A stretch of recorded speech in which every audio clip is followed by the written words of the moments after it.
ஹாய்மா, இன்னையோட கிளாஸ் என்னென்னா properties of inverse of matrix. அதில் வந்து ஒரு 6 தியரம்ஸ் இருக்குது. இந்த 6 தியரம்ஸில் இருந்து இதில் இருக்கிற சப்ஹெட்டிங்ஸ் உள்ளே இருக்குங்க பாருங்கள். அந்த ஃபஸ்ட் ஒன்னுக்கு 3 இது கொடுத்துருக்காங்க. அதே மாதிரி லாஸ்ட்டு தியரத்துக்கு 6th தியரமில் பார்த்திங்கன்னா ஒரு 6 சப்ஹெட்டிங்ஸ் கொடுத்துருக்காங்க. இது எல்லாமே உனக்கு வந்து ஒன் வேர்ட்ஸில் வந்து அதிகமாக கேட்குறதுக்கு சான்சஸ் இருக்குது. ஸோ என்னன்னு சொல்லி பார்த்துக்கலாம். தியரம் 1.4 அதிகமாக இது வந்து ஒன் வேர்ட்ஸில் தான் கேட்பாங்க. என்னன்னு மட்டும் தெரிஞ்சுக்கிட்டால் போதும். இதோட ப்ரூஃப் எல்லாம் நம்மளை பார்க்கணுன்னு அவசியம் இல்லை.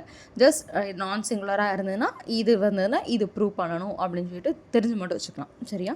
ஃபஸ்ட்டு தியரம் பார்த்தீங்கன்னா, if A is non singular. நான் சிங்குலர்னா ஏற்கனவே டீட்டெயிலாக சொல்லியிருக்கேன். சிங்குலர்னா என்ன இருக்கணும், நான் சிங்குலர்னா என்ன. சிங்குலர்னா என்னது, ஏயோட டிட்டர்மினன்ட் ஆஃப் ஏ வந்து எனக்கு 0வாக வந்துருந்ததுன்னா அது வந்து எனக்கு சிங்குலர். நான் சிங்குலர் எனக்கு 0 வராமல் ஏதோ ஒரு நம்பர்ஸில் வந்திருக்கும் டிட்டர்மினன்ட். ஓகேவா? A is non singular, then modulus of determinant of A inverse. ஏற்கனவே லாஸ்ட் கிளாஸில் ஏ இன்வர்ஸ் என்னன்னு சொல்லி பார்த்துருக்கோம். ஏ இன்வர்ஸ் கண்டுபிடிச்சானா அதோட 1/, அதுக்கு வந்து இது ஆன்சர் எனக்கு எப்படி இருக்கணுமா, 1/a மாடுலஸில் இருந்திருக்கணும். மாடுலஸ் ஆஃப் ஏன்னு சொல்லி இருக்கணுமா. Modulus of A inverse which is equal to 1/மாடுலஸ் ஏ. ரெண்டாவது பார்த்தீங்கன்னா அதோட transpose A transpose whole inverse which is equal to A inverse whole transpose. அதே மாதிரி லேம்டா வச்சு, லேம்டானா என்னது, எனக்கு ஏதாவது ஒரு நம்பர்ஸ் ஏதாவது இருந்திருக்கலாம். 1/3 இல்லை 3 அந்த மாதிரி ஏதாவது நம்பர் வந்து ஏ வந்திருக்கலாம். அப்போது lambda A whole inverse which is equal to 1/a A 1/லேம்டா ஏ இன்வர்ஸ். இல்லை லேம்டா வந்து என்னது, எனக்கு non zero scalar. Non zero ஸ்கேலார்னால் நான் இப்போ என்ன சொன்னேன், நம்பர்ஸ் ஏதாவது இருந்திருக்கணும். அது 0வாக இருந்திருக்கணும். நான் ஜீரோனா 0 இல்லாமல் ஏதாவது நம்பரில் இருந்திருக்கணும். ஓகேவா? அடுத்த தியரம் 1.5. 1.5ல் வந்து என்னென்னா லெஃப்ட் கேன்சலேஷன் லா. லெஃப்ட் சைடில் இருக்கிறது வந்து எனக்கு சேமாக இருந்திருக்கும். அந்த சைடு மட்டும் கேன்சல் ஆகிருக்கும். Left cancellation law.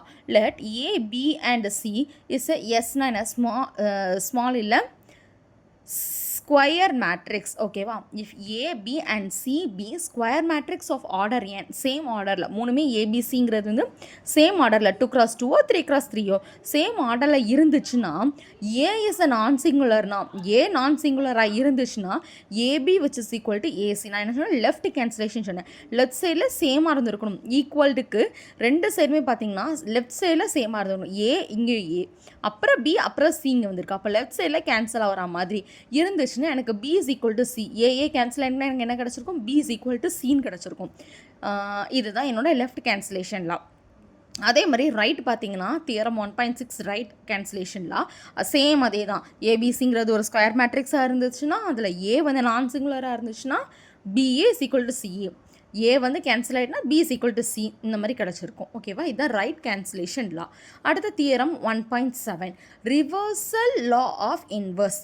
If A, B are non-singular matrix of the same order, ஏயும் பியும் நான் சிங்குலர் மேட்ரிக்ஸாக இருந்துச்சுன்னா அதோட ஆர்டரும் சேமாக இருந்திருக்கணும். ஏன்னா ஆர்டர்ஸ் வந்து என்ன இருக்கும், சேமாக 2x2 3x3 இருந்துச்சுன்னா அதோட ப்ராடக்ட் ஏபி, அதாவது then the product AB is also non சிங்குலராக இருந்திருக்கணும். சொன்னது இதில் இருந்து புரிஞ்சிருக்குன்னு நினைக்கிறேன். ஏயும் பியும் நான் சிங்குலர் மேட்ரிக்ஸாக இருந்துச்சுன்னா அதோட ப்ராடக்ட்டும் எனக்கு வந்து நான் சிங்குலர் மேட்ரிக்ஸாக இருந்திருக்கும். அண்ட் அப்போ அதை வந்து எப்படி ப்ராடக்ட்னா என்னது, ஏபி ஹோல் இன்வர்ஸ். அது ரெண்டுமே நான் சிங்குலர் சொல்லிட்டாங்க. அப்போ இன்வர்ஸ் கண்டுபிடிச்சிருக்கோம்னா ரிவர்சல் ஆஃப் இன்வர்சஸ்ன்னு சொல்லியிருக்கானா, அப்போ இதுவும் நான் சிங்குலர் இருந்ததுன்னா இதுவும் ப்ரூவ் பண்ண முடிஞ்சிருக்கும். அப்போது AB whole inverse which is equal to B inverse A inverse. ஓகேவா?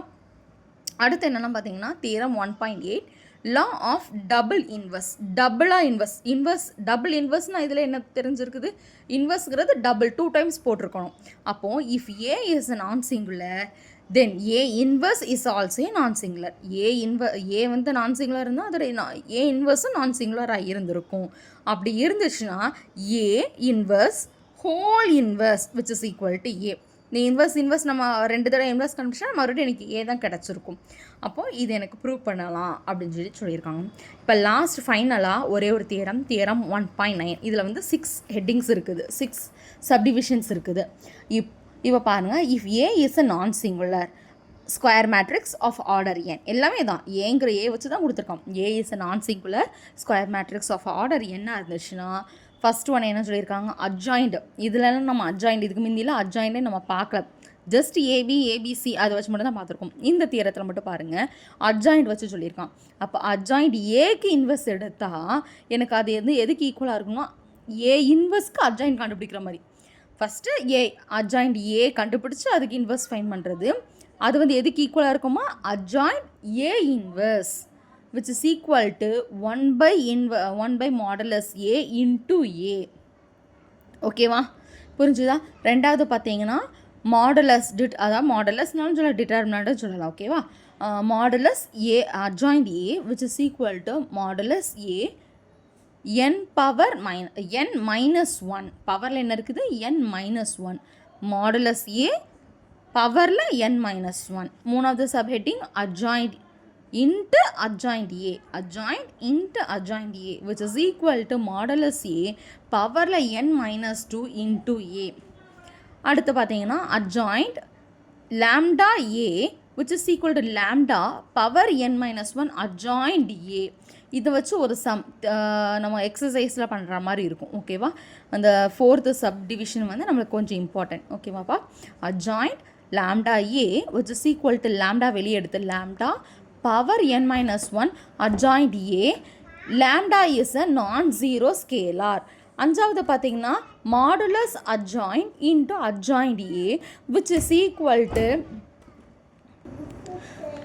fifth one பார்த்தீங்கன்னா modulus adjoint into adjoint A which is equal to modulus A அந்த மாடுலஸ் ஏக்கு மேலே என்ன இருக்குது n minus 1 ஹோல் பவர் ஸ்கொயரில் இருக்குது n minus 1 whole power square. அடுத்து பார்த்தீங்கன்னா adjoint A transpose which is equal to adjoint into A டிரான்ஸ்போஸ்ன்னு இருக்குது. ஓகேவா இதுதான் ஃபைனலாக என்னோட தியரம் 1.9ஓட இந்த 6 சப்டிவிஷன்ஸும் முடிஞ்சது. ஓகேவா இதை வச்சு கரஸ்பாண்டிங்காக இருக்கிற சம்ஸ் எல்லாத்தையும் நெக்ஸ்ட் வீடியோஸில் பார்ப்போம். தேங்க்யூ.